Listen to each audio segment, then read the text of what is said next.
রমাকান্ত খুব অত্যাচারী। মানুষকে ঠকিয়ে কিভাবে টাকা কামানো যায় সব সময় এই চিন্তা ঘুরে তার মাথায়। রমাকান্তের অনেক ব্যবসার মধ্যে একটি হলো গরুর দুধের ব্যবসা। তার গোয়ালে প্রায় খানপুরি গরু আছে যারা রোজ দুধ দেয়, আর রমাকান্তের দোকানে সেই দুধ বিক্রি হয়। আর রমাকান্তের বাড়িতেই কাজ করে গ্রামের হতদরিদ্র বয়স্কা মহিলা। ওই মহিলাকে সবাই খেদির মা বলে ডাকে, কারণ তার 15 বছর বয়সী মেয়ের নাম খেদি। একদিন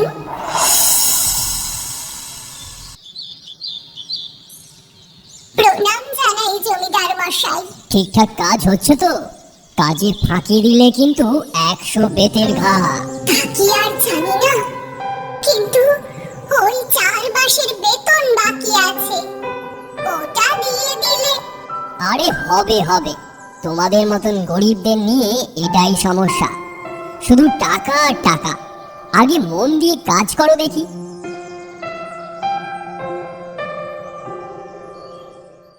কি গো মা, চাল এনেছো?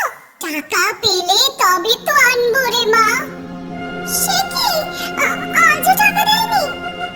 না রে মা, কি আর করি, আজও জল খেয়ে পেট ভরিয়ে নে। খেদি আর খেদির মা জল খেয়ে পেট ভরিয়ে নেয়, আর দুজনের চোখ দিয়েও টপ টপ করে জল পড়তে থাকে। আজ এই নিয়ে 1 সপ্তাহ শুধু জল খেয়ে পেট ভরাচ্ছে তারা। ওদিকে জমিদার মশাই তার গিন্নির সঙ্গে দুপুরে কাতলা মাছের কালিয়া আর খাসির মাংস দিয়ে ভাত খেতে খেতে গল্প করছেন। বুঝলে গিন্নি, আমদানিটা বাড়াতে হবে। তা কি করে পারবে শুনি? একটা গরু কিনে আনবো, শুনছি কাল গরুর বাজার বসবে হাটে। হ্যাঁ, যাও না, ভালো দুধ দেয় এমন একটা গরু কিনে নিয়ে এসো। সে যাব। উফ, পেট ভরে গেছে, আর খাবো না। পরের দিন জমিদার মশাই হাটে যান। সেখানে অনেকেই গরু নিয়ে দাঁড়িয়েছিল, কিন্তু জমিদার মশাইয়ের নজর গেল একজন বৃদ্ধের দিকে। বৃদ্ধ একটা হৃষ্টপুষ্ট গরু নিয়ে হাটের এক কোণে চুপচাপ দাঁড়িয়েছিল। কি খুড়ো, গরু কত করে? আগে যা দেবেন, আমার কোনো দাবি নেই। বাহ বাহ, খুব ভালো। তা গরু ভালো হবে তো? ভালো মানে এ হলো আশ্চর্য গরু, আপনার ভাগ্য ফিরিয়ে দিতে পারে। শুধু এই গরু একটু আদর খেতে ভালোবাসে, আদর দিলেই এ আপনাকে অনেক কিছু দেবে। তাই নাকি? তা তুমি একে বিক্রি করছো কেন? আমার যাওয়ার সময় হয়ে এসেছে, ঠিক করে যত্ন করতে পারি না, তাই বিক্রি করছি। বেশ, তাহলে আমিই কিনবো এদের।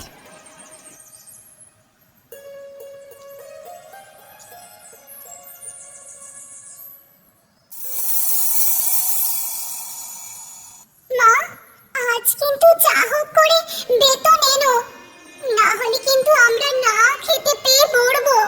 তা কি আর আমি জানি না রে মা। তুই বস, আমি কাজ সেরে আসছি।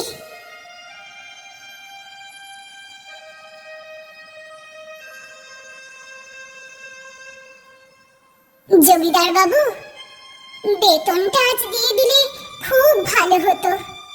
1 হপ্তাহ ধরে না খেয়ে আছি। না খেয়ে থাক না, ক্ষতি কি? না খেয়ে থাকলে শরীর ভালো থাকে, দেখিস না? এই জন্যই তো লোকে উপোস করে। আমরা গরিব মানুষ জমিদার বাবু, এমনিতেই দিন আনি দিন খাই, তার উপর আপনি যদি বেতন না দেন তাহলে কি কি করবি শুনি? আমরা আর কি করতে পারি জমিদার বাবু? ভিক্ষা চাওয়া ছাড়া আমাদের আর কোনো উপায় নেই। আরে তুই চিন্তা করিস না, পরের মাসে ঠিক বেতন পেয়ে যাবি। যা, ঘরে চলে যা। আজও খেদিদের জল খেয়ে থাকতে হয়। পরের দিন সকাল সকাল জমিদার মশাই আর গিন্নি গোয়াল ঘরে চলে যান। জমিদার বাবুর মাইনে করে রাখা গোয়ালা নতুন গরুর দুধ দোয়ানোর চেষ্টা করে, কিন্তু লাভ হয় না। দুধ তো বেরোচ্ছে না জমিদার মশাই। হ্যাঁ, বেরোচ্ছে না, কিন্তু কেন?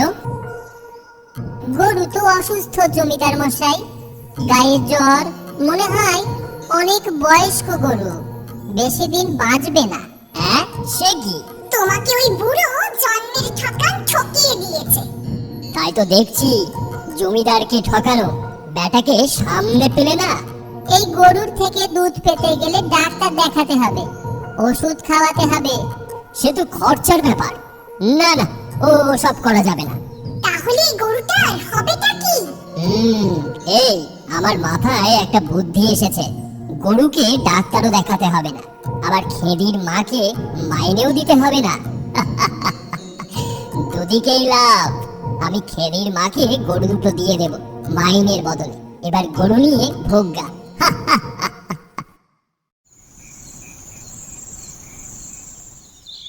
পরের দিন জমিদার মশাই খেদির মাকে মাইনের বদলে গরুটিকে দিয়ে দেন। খেদির মাও গরু পেয়ে খুব খুশি হয়। বাড়ি নিয়ে গিয়ে মেয়েকে বলে,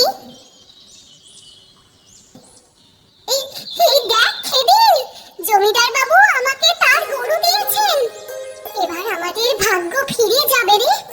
দুধ বিক্রি করে আমরাও দুবেলা পেট ভরে খেতে পারবো।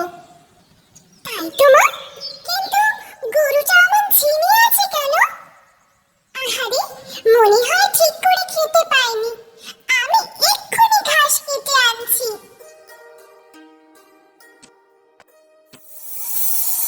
খেদি দৌড়ে গিয়ে ঘাস কেটে আনে। তারপর গরুটার গায়ে মাথায় হাত বুলিয়ে অনেক যত্ন করে আদর করে তাদের ঘাস খাওয়ায়। কয়েকদিন আদর করে খাওয়াতেই গরুটা সুস্থ হয়ে ওঠে। ওই বৃদ্ধ বলেইছিল এই গরুটা আদর খেতে ভালোবাসে। তারপর একদিন খেদি খড় নিয়ে এসে গরুটাকে খাওয়ায়, আর সঙ্গে সঙ্গে সে গোবর দেয়। কিন্তু গোবরের রং দেখে খেদি অবাক হয়ে যায়। মা, এদিকে এসো, দেখো দেখো, এদের গোবরের রং একদম সোনার মতো। তাই তো রে, সোনার মতো নয় রে মা, এই যে খাঁটি সোনা। আমরা বড়লোক হয়ে গেলাম রে, বড়লোক হয়ে গেলাম। তাদের খুশির সীমা থাকে না। সোনা বিক্রি করে তাদের পেট ভরে যায়, বাড়ি সারায়, ভালো পোশাক কেনে, আর তাতেই খটকা লাগে জমিদারের। জমিদার লুকিয়ে দেখে এবং সবকিছু জানতে পেরে যায়, আর তাতে জমিদারের চোখ লোভে চকচক করতে থাকে। জমিদার খেদির বাড়ি চলে আসে। এই গরু আমার, আমার গরু তোরা চুরি করেছিস, আমি আমার গরু নিয়ে চললাম। জমিদার গরুটাকে নিয়ে চলে যায়। খেদি আর খেদির মা শুধু দাঁড়িয়ে দেখে। জমিদার গরুটাকে নিজের ঘরে নিয়ে যায়। তারপর ঘরের সব দরজা জানালা বন্ধ করে দেয়, যাতে বাইরের কেউ দেখতে না পায়। তারপর হাতে একটা লাঠি নিয়ে বসে। গোবর দে, সোনার গোবর দে আমায়। গোবর দে, তাড়াতাড়ি দে। দেবি না? এই নে। জমিদার গরুটাকে লাঠি দিয়ে মারে, আর তখনই গরুটা রেগে গিয়ে গোবর দিতে থাকে। সোনার গোবর নয়, আসল গোবর। কিন্তু সে আর থামেই না। জমিদারের ঘর গোবরে ভর্তি হয়ে যায়। জমিদার আর তার গিন্নি গোবরে গলা পর্যন্ত ডুবে যায়, এবং এইভাবে তাদের মৃত্যু হয়। গরুটা আবার খেদির কাছে ফিরে আসে। আসলে ভালোবাসা দিলে তবেই ভালোবাসা পাওয়া যায়। গরুটা এই শিক্ষাই দেয় জমিদারকে।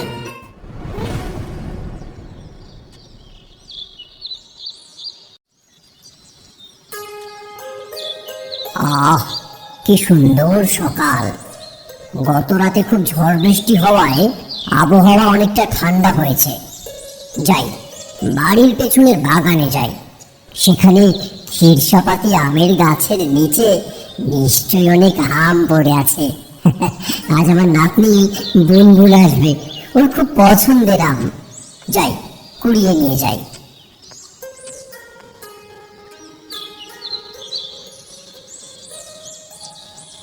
আরে, ওটা রতন না? রতনই তো। কোনো ভুল নেই। কত বড় সাহস, আমার